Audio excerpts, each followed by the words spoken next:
Olá pessoal, bom dia a todos, aqui quem fala é o professor Diego. Bom, a gente vai começar a nossa aula de hoje, terça-feira, dia 12 de maio, de forma diferente. Então, comumente, como acontece a nossa live, ela vai começar 7h45, 19h45 eu já vou encaminhar o link aí para as respectivas representantes, ela repassa para vocês, a gente inicia hoje uma nova unidade de aprendizagem. Mas antes, contudo, no primeiro horário, antes das 7h45, eu gostaria que vocês assistissem esse vídeo justamente para a gente fazer uma correção aí geral da prova.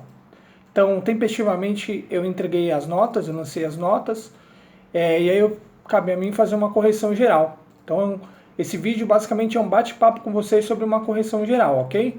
A primeira pergunta da nossa atividade dizia o seguinte: João, morador de Taboão da Serra, em São Paulo, moveu ação de obrigação de fazer. Aí eu grifei, esse é o ponto-chave, eu grifei ali, coloquei entre parênteses, direito pessoal, em face de José, morador de Carapicuíba, tendo escolhido o foro de seu próprio domicílio, ou seja, Taboão da Serra, distribuído ali a ação.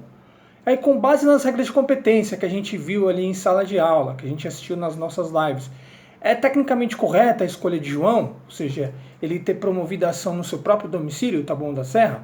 Se trata de competência relativa ou absoluta? Então tinha ali basicamente duas questões, ponto A e ponto B, dentro da questão número 1. Então, a gente sempre tem que se ater ao enunciado, o problema. O problema ele trazia o seguinte: primeiro, direito pessoal. Tinha ali uma questão de obrigação de fazer, obviamente, mas eu não especifiquei aonde a obrigação tinha que ser satisfeita. Então, como eu não especifiquei aonde a obrigação tinha que ser satisfeita, o que vigora basicamente é a regra geral. A regra geral está lá delineada no artigo 46 do Código de Processo Civil, que diz o seguinte: as ações fundadas em direito pessoal, em regra, devem ser propostas no domicílio do réu. Logo, a escolha de João é tecnicamente incorreta. Por que é incorreta? Deveria ele ter movido a ação em Carapicuíba, que é o domicílio do réu. É isso que preconiza o artigo 46. Essa competência ela é relativa, porque se trata ali do interesse das partes, ou seja, o interesse aí é inter partes. Sendo relativo, o juiz não pode declinar de ofício.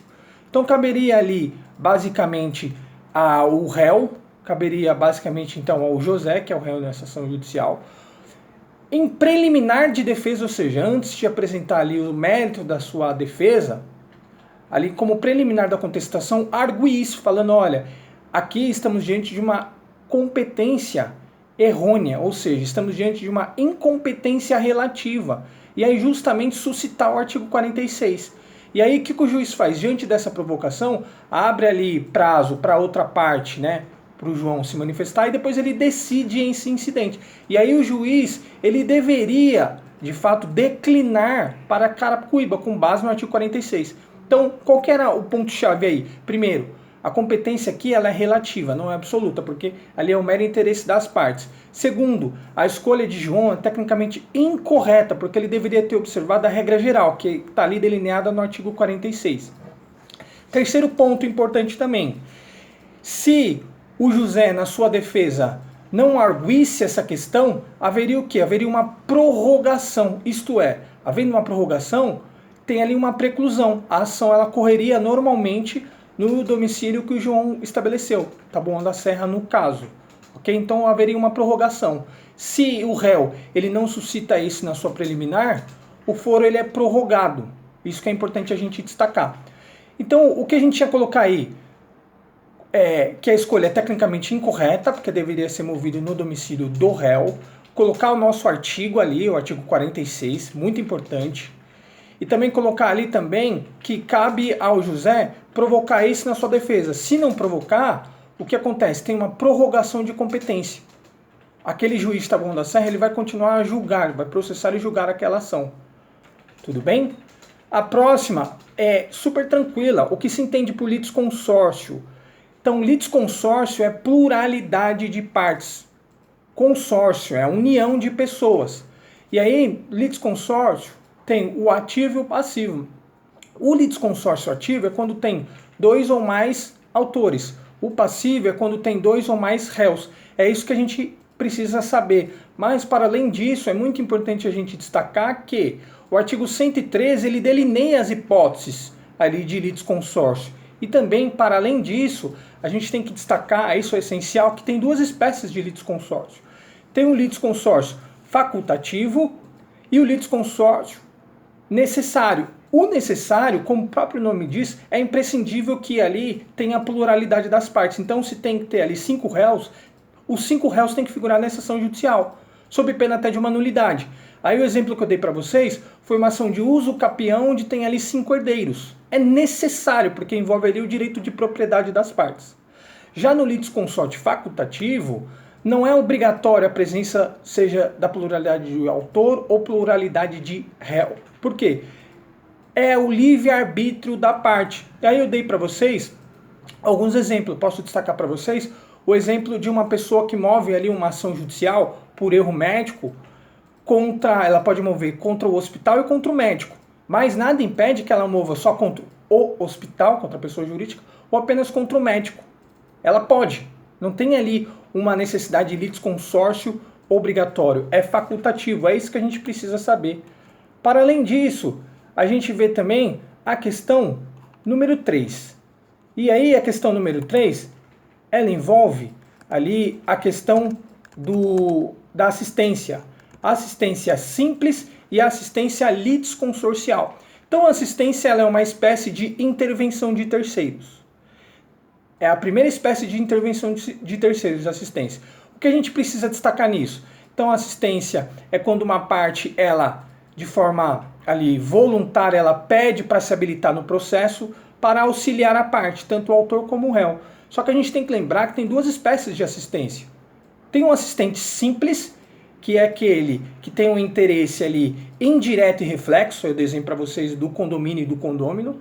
E tem ali o assistente litisconsorcial, que tem ali quase a posição, basicamente, do autor ou do réu.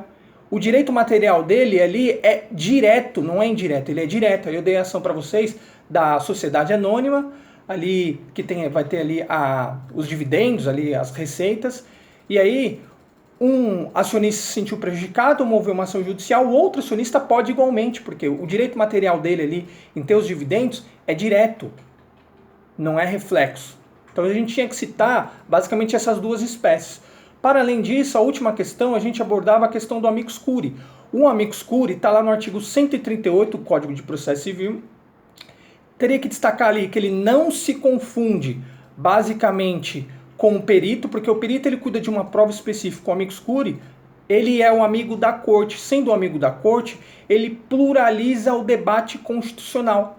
Ele é admissível em qualquer instância e qualquer fase do processo, primeira instância, segunda instância, está lá nos tribunais superiores, STJ ou STF, e ele tem poderes mais amplos. Quais são esses poderes mais amplos? Ele pode apresentar ali memoriais, ele pode fazer sustentação oral, os poderes são definidos pelo relator. O ingresso se dá ou pelo pedido da parte ou voluntariamente.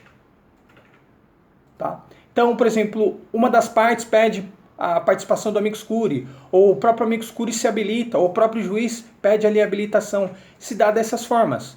São inúmeras formas. E aí, pessoal, basicamente o amicus curiae, ele faz o quê? Ele faz uma ampliação do acesso à justiça. Ele torna a decisão judicial, em tese, mais técnica. Por quê?